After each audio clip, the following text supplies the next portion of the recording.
Have you seen Grant Cardone talking about how home ownership, the primary residence you live in, is the worst investment you'll ever make? Or you'll see some influencers talking about paying cash for a home is stupid, or others swearing we're going to have a market crash like 2008. And they keep talking about happening now. And the market now is so different than the market back then because I sold real estate back then. Yes, year after year, study after study, market after market, it will show you that the average homeowner has a 35 to 40 times higher net worth than a renter. And I've talked about this many times. I think there's plenty of opportunities out there that make sense for renting and obviously make sense for buying. But when you hear people say, like Grant Cardone, that home ownership is the worst investment, ever, it's not. It's the foundation of what has made many Americans wealthy. And the truth about home ownership is, and we're going to talk about what no one wants to tell you today and why this is important, because I think the shock value of what you see all over social media these days and people trying to get you to do things or not do things makes no sense. So why do people like Grant Cardone and many other gurus talk about home ownership as being bad? And there's a difference between your primary residence, the house you live in, versus buying investment property. And he's always talking about, the perfect property you should all buy is a 32-unit apartment complex. Well, the 32-unit apartment complexes needs 32 renters. And so because of that, it's in his best interest to tell people home ownership is bad because apartment complexes are not treated and multifamily buildings are not treated the same way as single-family residents. But for many people who play the slow, long-term conservative, get a paycheck every 2 weeks, live within their means, have a budget, buy a home, do their 401k, a lot of these big gurus are just poo on all that stuff and tell you guys you shouldn't be doing these things. And I disagree, because unless you want to be in a high risk, high reward, owning your own business, being an entrepreneur, buying multifamily buildings, getting into things that can be a little more high risk, they all make it sound like it's always positive, positive, positive, and nothing bad ever happens. And so I disagree with them. First of all, it's not in his best interest. And second, influencers and outrage and shock value and all those kind of things are what they're looking for. It's what they need for you to watch their content. Okay. Section 2, homeowners massively outperform renters over the long term. And why is that? Because the typical homeowner's net worth is somewhere in that $350,000 to $400,000 range, and a typical renter's net worth is somewhere between $5,000 and $10,000. It's almost nothing. And that is that 35 to 40 times difference we've been talking about. The real estate conferences I've gone to for years have talked about this, especially with just owning a primary residence. I think people should also invest in rental property, whether you can afford a single family, a duplex, or multifamily, which would be anything above 4 units, which becomes more of a commercial event, than 4 units and under, which is considered residential. But the reasons why you want to do that for many people who are bad with money, owning a home, it's forced savings. It forces you to pay down the principal, and ideally over time, the value goes up. That long-term appreciation is something that you're looking for. Leverage, it allows you to control an asset where, let's say you go out and buy a $500,000 house, you don't need $500,000. For a primary residence, you can put 3 or 5% down. In the past, there were times you could even put nothing down and buy a house. Now, there's pros and cons to that. You want to talk with a real estate professional, someone like myself, that will tell you why you'd want to do that. And then it's a hedge against inflation. So if you were to buy a house and lock in your 30-year mortgage payment, your principal and interest portion, obviously, they're going to tell you things like property taxes and insurance and things like that could change. Yes. But when those things change, your rent's going to go up as well. And the other thing about renting is that sometimes on renting, you get forced to move when you don't want to. Trust me, I do property management as well. We manage about 90 homes. And once in a while, a homeowner wants to sell them, and then the renter gets forced to move and they really don't want to do that. So just know that it's not always in the best interest of somebody to not own. Okay. Section 3, your primary home. This is the myth they want to sell you, is your primary home is not an investment. And that is true in the fact that it's not the same as an investment in a, investment property that you're not living in, but it does help you build up your net worth over time. And for many people who are bad with money, and many people I meet that are in their 65, 75, 85 years old, this is all they've got, is the equity in their house, because they lived on the rest of their money. Whether they were good or bad with money doesn't matter. It's the fact that they now own this property. And, they'll talk about all the time about is rent is cheaper than buying. And that monthly nut every month rent could be cheaper than buying. But if you're not using the difference, so let's say buying was $3,000 and renting was $2,500. If you're not taking that $500 a month and investing and saving it in assets, then they're just spending the money anyway, and it's not getting them ahead of the game, which is what I see way more than people just saying, you know what, I'm going to rent because it's cheaper. I'm going to take the difference. I'm going to reinvest in it. It's the Ramit Sethi thing that he talks about all the time. That's what he did, which is great because he's smart, educated about financial literacy, where a lot of people are not. So they don't use the difference, or they don't even have the difference. They're renting because they can't afford to buy. And that's what happens on that stuff as far as that goes. So rents will continue to go up. Mortgages, at least the principal and interest payment, if you're on a 30-year, 15-year rate lock, it's fixed. That part will not change. And then in many markets, owning becomes cheaper after just a handful of years because rents are going to continue to go up. In today's market right this second, it might be cheaper to rent somewhere, but will that same place you're renting versus the place you're buying be that way 3, 5, 7 years down the road? I don't know. But it all depends if you're going to stay in the place that you buy for the long haul. Because again, renting creates flexibility, buying locks you into a location. But if you are married and kids and have a job and you're not planning on going anywhere, then yeah, buying long-term is going to help you. Okay. This one is another myth about paying cash for a house is stupid. Well, Dave Ramsey, who I'm not a fan of everything he says, is a very big proponent of paying your house off as fast as you can and owning it free and clear. And what that does is takes away your stress and anxiety of making that house payment. And if you can own 1, 2, 5, 10 homes free and clear, rather than mortgaging and leveraging them to the hilt and trying to say, I'm going to use that money to reinvest in my business or in the stock market or some other thing, it's not always as easy as it sounds. And sometimes being over leveraged is a very bad thing. So paying cash makes sense if you only want a principal and interest pay or no principal and interest payment. You're still going to have property taxes and insurance. You want that security of knowing you don't have the house payment. You want to have as little debt as possible. And if you're older and closer to retirement, it's great to have a place you can live where your overhead is really small. And it's guaranteeing the fact that you have stability in where you are. Because again, that's where people tend to screw themselves up, is they don't have any of that. So if you want to finance, here's where it makes sense.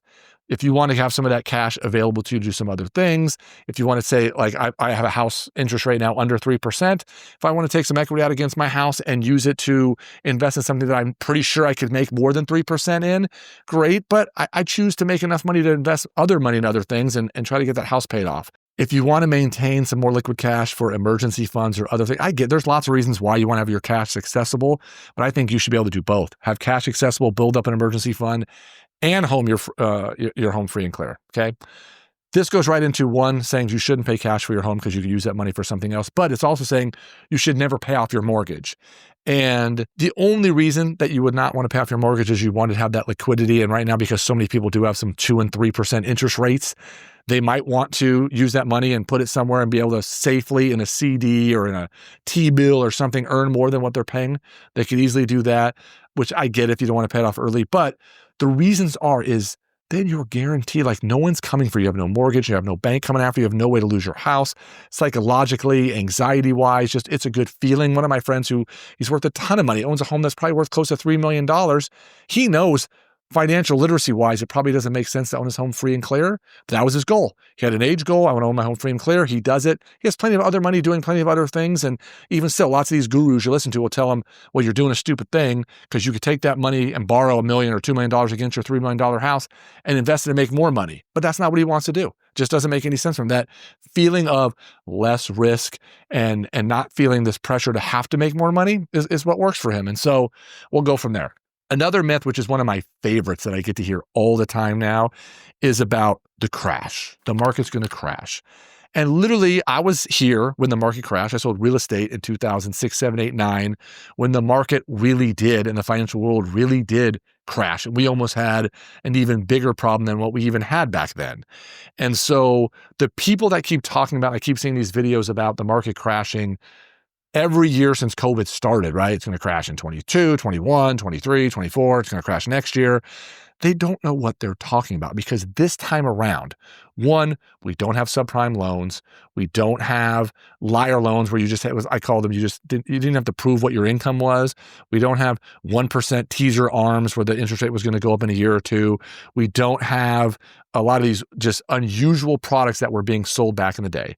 We also have record amounts of inventory. So I think it's roughly 40% of all homes are owned free and clear. Another 40+% of homes have interest rates that are literally 4% in the 4s and under that have massive amounts of equity. So if you say 80, 85% of homes have no issues at all, then that other 15% of people or 10% of people potentially could get themselves in a financial, situation. But the foreclosure numbers remain low. People talk about how much higher the number of foreclosures are percentage-wise versus a year ago or 2 years ago or 3 years ago. That's because there was almost none. And any increase is going to seem like a lot compared to what it was before. So could prices dip? Could we have a correction? Could we have some sort of market where the prices come down a little bit? Yeah. But when you people talking about 20, 30, 40% crashes in prices, it's never happened ever. And in today's market, and the only way prices are going to dramatically come down is how? Oversupply. And even if a bunch of houses came on the market and people were in my market, at least they're still continuing to buy, prices could correct. But we've never seen 30% prices fall ever. And there's nothing in sight that's talking about builders going out there and building so much inventory that there'd be this oversupply of inventory and people would all of a sudden start getting a deal in house. So it just makes no sense to me. So why does homeownership still make sense going forward, whether it's the rest of 2025, 2026, and beyond? There's lots of reasons, and here's why. The one that I love the most is inflation hedge. If I lock in my payment now, or at least the majority of what my payment's going to be, the principal and interest, then you don't have to worry about like when rents are going to continue to go up. Of course, property tax, insurance are going to go up. You have maintenance and things to do on your house, but it locks in the largest line item on your budget, which is your house payment. Quality of life and stability. That's another one I love. If it's my house, for the most part, unless I live in some weird association, homeowner association that doesn't allow for certain things, you get to decorate how you want. You get to landscape how you want. You get to find the kind of property that you want that works for the lifestyle that you're in. If you're a renter, you have limitations. You could get forced to move if you don't want to. And so there's just lots of variables in that don't always work for you. So another one that I love about why it still works is it's automatic wealth building. So for many people who are very bad with money, if all they ever did was buy their primary residence, did some sort of Roth IRA, 401k, some sort of small investing into index funds, got their rainy day funds. Like I have a brochure I talk about with my 11 things if all you ever did was those. You don't have to be an entrepreneur. You don't have to own your own business. You don't have to do multifamily projects. You don't have to do all these high-risk things that people are talking about. You can still win doing the standard things, especially if there's two of you. If there's two of you and you can figure out a way to live on one income and invest and save the other, you get rock and rolling a lot faster than you think. Obviously, the tax advantage of home ownership, the laws are all set up in place. Talk to your CPA about those. And this is how many people are able to build generational wealth. If you can buy the first house, live in it for a few years, keep it, buy a second house, live in it for a few years, get a third house. And if you can do all those things long-term, it's how you win. I own a commercial building. I own 7 rental houses plus the house I live in. And on top of that, I do my retirement accounts, my 401k, and I do my non-retirement accounts. I do all those things. So listen closely real quick for this, okay?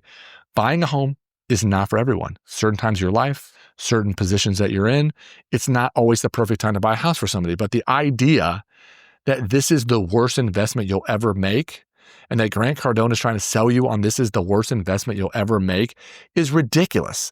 Is the ability to make as much money on the house you live in the same as if you went in and bought a 32-unit apartment building? No. The 32-unit apartment building obviously has a higher risk, higher reward, and there's a lot of ways that you can make a lot more money doing that. But that is the kind of project to me that happens after you feel good about your income, you feel good about the house you live in, you feel good about having a rainy day fund, an emergency fund, you're doing your 401k and your Roth IRA, and you have extra money put away in your budget every month.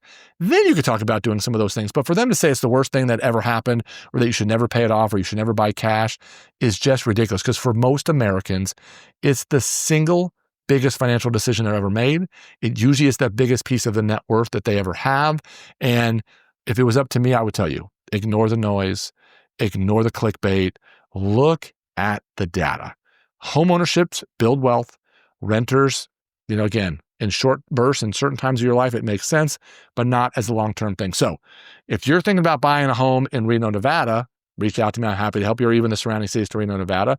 But if you're watching this and you're thinking about buying or selling real estate in any part of the U.S., I know realtors everywhere that are great, that are educated, that will help you do the right thing for you so that you can make a smart, good decision about your real estate and not doing things like listening to Grant Cardone, or many others. I don't want to pick on just Grant, but many others who are talking about your prime residence is a bad idea. Everyone should be an entrepreneur, a homeowner, a multi-unit apartment complex builder. Here's how the deals work.